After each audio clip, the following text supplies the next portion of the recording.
YTN 사이언스 대한민국 로봇 경제 원천 휴보 개발자의 로봇과학자 오준호, 그 다음에 카이스트 사적보행 노벨에 대해서 제 기술에 대해서 다시 한번 말씀드립니다. 저는 그들의 기술을 알지 못합니다. 다만 제 기술이 들어갈 수 있는 부분이 있어서 YTN에서 발표한 것마다 제 기술이 다 나오더라고요. 저는 제가 개발한 기술이기 때문에 그것을 그들의 기술 구조를 밝히지 않았어도 제 것을 말씀을 드리겠습니다. 제 기술이 이제 여기 들어가 있다면 왜 들어가 있는지를 설명을 해야 될 부분입니다. 전 세계 로봇에 있어서 현대, 기아차, 삼성, LG가 됐든 하나가 됐든 어디가 됐든 두산이 됐든 로봇을 만들 수 있어요. 로봇을 만들 때 모터 부분에 있어서 서로 굵기가 틀린 그런 구리선이 모터에 감겨져 있을 때 일종의 그 주파수 형태 펄스 방식으로 전기를 바꿔서 구동을 강하게 힘을 만들어내는 방식이 들어갔다면 제 기술 구조에 해당합니다. 또 거기 들어가는 어떤 자석, 연고 자석이 서로 두께가 틀린 자석들이 서로 들어가서 그것을 서로 모든 마음으로는 서로 평균하고자 하는 원리가 있다라는 제 원리를 따라서 서로 강하게 왔다 갔다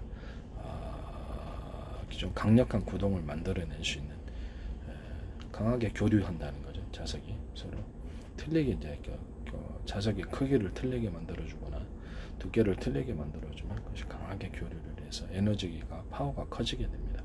이 방식의 모터 방식에 들어가는 제 기술 구조입니다. 이것은 드론이라든지 이런 로봇 분야, 전 세계 모든 그 모터에는 가정용부터 산업용 또 군사용까지 쓰이지 않는 데가 없습니다. 이것은 제 기술 구조에 해당합니다. 그리고 전원 공급기 방식이 제 방식인 서로 전원의 굵기를 전선의 이렇게 구리선이죠.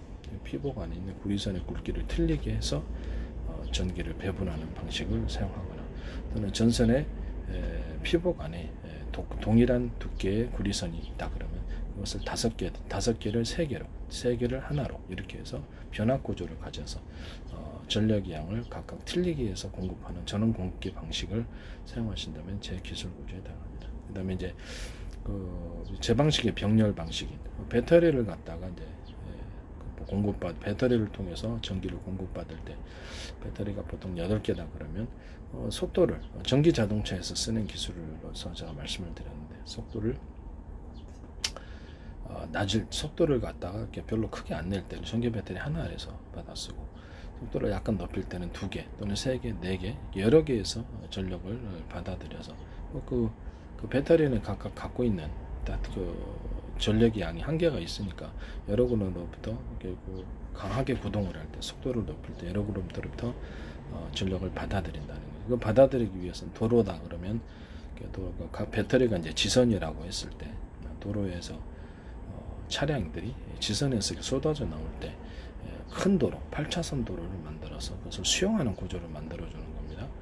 이렇게 전선도 이렇게 큰 굵은 전선으로 모터에 들어가기 직전에 일정 구간을 그렇게 만들어주거나 또는 또 동일한 굵기다 그러면 8개나 10개 정도로 그리고 8차선, 10차선으로 늘려줘가지고 전선 피복 안에 서로 저런 구조를 갖지 않을 때 동일한 두께의 구리선을 이렇게 배치를 해 놓습니다.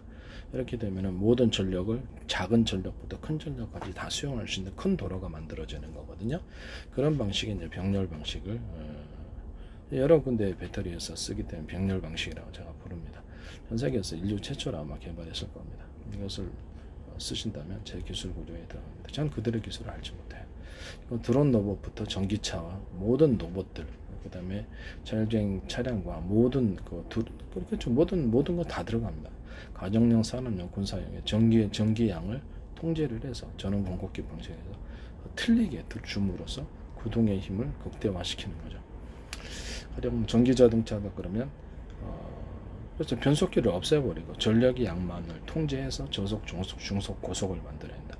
선풍기도 그렇죠. 선풍기도 드론도 회전 속도를 저속, 중속, 고속으로 전력의 양을 적게, 중간 정도 많이 이렇게 해서 화목 연료로 얘기를 하자면 펠럿 연료를 적게 넣으면 적게 타지 많이 타느냐, 적게 넣으면 적게 타고 많이 타면 많이 탄다는 거예요. 전력의 양을 통제해서 전력의 양을 조절을 할 때 그 방식이 배터리 한 개 썼든지 세 개 쓰든지 다섯 개 쓰든지 전력을 이렇게 조절할 수 있다는, 전선의 굵기를 틀리게 함으로써 전력을 조절할 수 있다. 조명 하나 쓰는 데는 그러죠. 작은 전선의 굵기, 구리선이 들어가죠. 그렇지만 이렇게 그 파워를 크게 낼 때는, 그리고 전선의 굵기가 크게 하거나 같은 전선 본사나 피복 안에 굴이 같은 두께라면 여러 개, 8개나 10개의 굵은 모든 전력을 다 받아들여도 타지 않는, 그래서 충분히 널널한 8차선 정도 도로를 얘기하자면, 그래서 그런 전선을 만들어주면서 일정 구간을 모터에 들어가기 직전에 일정 구간을 이렇게 만들어서 전선 자체로서 일종의 그 카패시터 역할을, 즉 축전기나 그렇죠, 배터리 역할을 하도록 만들어주는 거. 전선, 이것은 뭐 전 세계에서 전선의 가닥수를 가지고 전선에 이렇게 뭐 5개를 3개로, 3개를 1개로 이렇게 해서 변압 구조를 만들어주는 것은 제가 최초로 만들었을 겁니다. 그래서 이런 것을 한전이나 LS 한전이나 뭐 다른 데서 전원 공급기 방식으로 이렇게 사용을 하신다면 제 기술 구조에 해당한다는 것을 말씀드립니다. 모터에 들어가기 직전에 어떤 전선의 피복 안에 있는 구리선이 8개다. 그러면 절연 구조를 갖지 않습니다. 그러면 그거를 서로 굵기가 틀린 그 전선의 그 구리선으로 바꾸면 어떨까요? 그것은 동적인 주파수 방식으로 바뀌게 됩니다. 이렇게 펄스방, 강한 구동이 가능합니다. 이것도, 이 방식도 전 세계 모든 로봇 부분에서도 다 사용할 수 있습니다. 드론에서도 사용하고 가정용, 산업용, 군사용에서 다 사용할 수 있는 기술. 이 기술 들어가셨으면, 이 기술 구조를 가지셨으면 제 기술 구조를 이렇게 함부로 쓰신 겁니다. 이렇게 제가 이들의 기술을 설명하지 않으셨어요. 이런 거 쓰지 마시기를 바랍니다. 그다음 로봇 같은데, 드론 같은데, 그렇죠, 내비게이션을 탑재를 해서 로봇이 항상 그 정찰 로봇이어서 근처 그 자기네 이렇게 연구실이나 또 공장이나 군부대나 그 근처만 돌아올 수 있지만, 그럼 다른 데는 쓸 수가 없잖아요. 그렇죠? 다른 데도 쓸 수 있으려면 내비게이션이 필요합니다. 내비게이션이 필요하고, 자기가 우리가 차량 갈 때도 그쪽 우리가 처음 가더라도 내비게이션 인도를 다 가듯이 로봇이라든지 뭐 이런 거 자율주행 차량도 내비게이션 인도를 따라 갈 수 있습니다. 그때 이제 그 좌표 방식의 내비게이션, 전 세계를 수천분의 1로, 수조분의 1로, 수천조분의 1로, 수백조분의 1로 가로 세로로 쪼개서 그것을 가로 세로를 점으로, 하나의 점을 숫자로 표시합니다. 그것을 30으로도 1cm 단으로 해서 똑같이 가로 세로로 자르고 그것을 프로그램 계산을 하는 거죠. 그것을 숫자로 표시합니다. 지하로 또는 바닷속 같은 것도 동일한 방식으로 가로 세로로 쪼개서 숫자로 표시합니다. 그래서 자기 위치를 인식하고 상대방이 자기 어디로 가는지 목표 지점을 딱 정하면 그쪽으로 드론이 가서 폭격하기도 하고요, 로봇기가 움직이기도 합니다.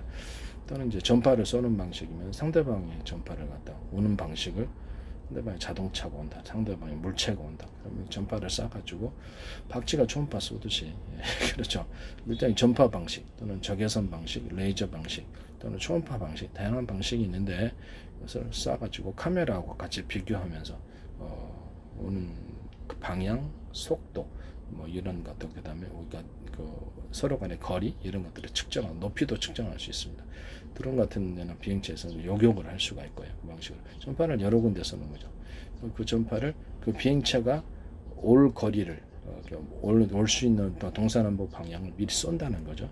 쏴가지고 그 전파에 걸리면 그렇죠, 그 목표물의 속도와 이동 거리, 방향을, 각도를 측정할 수 있습니다. 높이까지.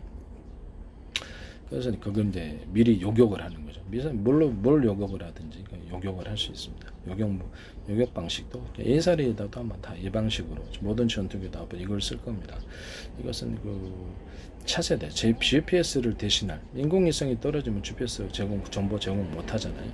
제 거는 이제 자체적인 좌표 방식으로서 뭐 인공위성 외부에서 그 좌표 방식을 위치를 인식하지 않게 해도 자체적으로 움직인다는 거죠. 그래서 이렇게 좌표 방식의 내비게이션, 이렇게 좌표 방식의 어떤 맵 지도, 구글이나 뭐 애플이나 아니면 뭐 이렇게 마이크로소프트나 아니면 뭐 삼성이나 또는 네이버나 어디서든지 하나에서든 LG에서도 이 좌표 방식의 그 현대기아차나 내비게이션을 탑재하고 맵을 탑재해서 움직이시면 로봇 같은 거 움직일 때도 무슨 제 방식이라는 것을 말씀드립니다. 이건 제가 개발한 거죠.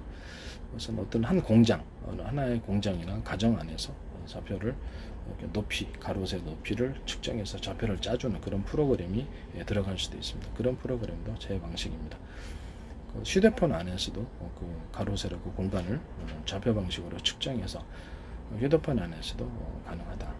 그 모든 이동통신 회사라든지 아니면 뭐 무전 회사, 무선 서로 간에 무선으로 연결하는 모든 것이 CCTV조차도 앞으로 좌표 방식으로 다 갈 거라고 생각하고 있습니다. CCTV가 좌표 방식으로 이렇게 물체를 인식하고 좌표를 이렇게 전파를 쏴서 그래서 그 물체 이동을 정확히 분석하고 이렇게 해서 해당 딱 컴퓨터에 연결을 해가지고 할 수 있다. 연공 감시도 그런 식으로 갈 거고 전부 다 그런 식으로 갈 거고 이것은 이제 이런 구조를 로봇계에 쓰셨다면 제 기술 구조라는 것을 말씀을 드립니다. 로봇의 다리 부분에 하체 관절 부분에 전력을 틀리게 줘서 강하게 잘 넘어지지도 않고 강하게 지탱할 수 있게 하는 그런 제 기술. 전력이양을 틀리게 해주려면 그리고 전선의 굵기를 틀리게 줘야 되겠죠. 그래서 이 부분에 대해서 굵기를 틀리게 주거나 같은 전선의 굵기, 같은 한 전선 표보 간의 구리선이 여러 개, 같은 두께라면 여러 개를 줘가지고 전력을 일부러 고의로 틀리게 줘서 강하게 지탱을 이런 방식을 사용하시면 제 기술 구조에 해당합니다. 이건 뭐 나사가 됐든 어디든 이런 방식을 사용하셔서는 안 된다라는 남의 기술 도둑질해서 시키지 말아달라는 거죠. 뭐 카이스트에서 로봇계를 만들었든 어디든 드론이든 이 방식을 사용하지 말아달라는 것을 말씀을 드립니다. 그 다음에 유압 방식인데 유압 방식에 있어서 제가 접대게 자동차 브레이크 유압, 그래서 브레이크 액이 들어가서 일정 판을 밀어낼 때 그 부분을 그냥 밀어내는 것보다 그 판의 구조를 안쪽으로 오목하게 동그랗든 네모나든 세모나든 형태는 상관없이 브레이크 액상이 그래서 밀어낼 때 오목하게 파주면 강하게 힘을 받는다고 제가 말씀을 드렸죠. 그래서 그런 기술을 유압 기술을 중장비 로봇 중장비 회사들은 다 쓸 거예요. 그래서 모든 유압 방식이 쓰이지 않는 곳은 없습니다. 그래서 이 기술을 쓰시면 제 기술 구조에 해당합니다. 그리고 이제 그 배관, 유압 배관에 있어서 이 방식을 사용하시면 배관이 이렇게 있어요. 배관이 이렇게 있으면 좀 크게 그릴까요?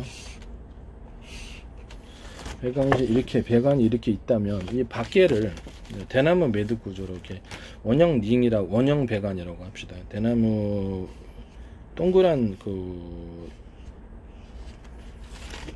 이런 식으로 약간 이렇게 두께가 좀 있겠죠.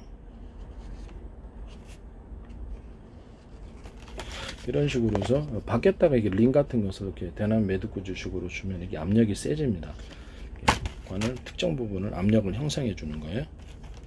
관의 내부 안에 그 액상이 뭐가 됐든 유압 방식이 이제 브레이크 유압이든 뭐가 됐든 간에 로봇이든 이것을 유압 방식에 있어서 밖에 대나무 매듭 구조. 그럼 안쪽에도 좁혀지는 부분이 있어야 되겠죠.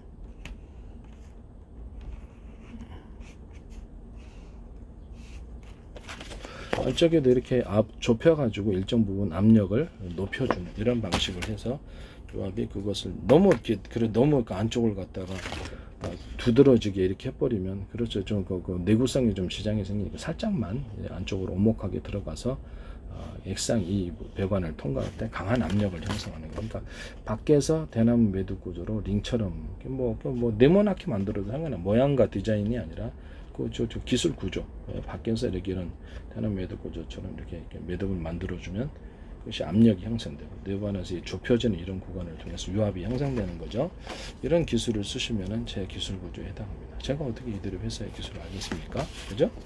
이 부분에 대해서 다시 한번 말씀드릴게요. 남의 기술을 도둑질해서 남의 기술을 어떤 회사든 도둑질해서 상업화시켜서는 안 된다는 것을 말씀드립니다. 이들은 이들의 기술을 저한테 설명하지 않으셨어요. ITN에서 하도 그런 기술을 제가 많이 봐가지고 좀 걱정이 돼서 미리 이제 말씀을 드립니다.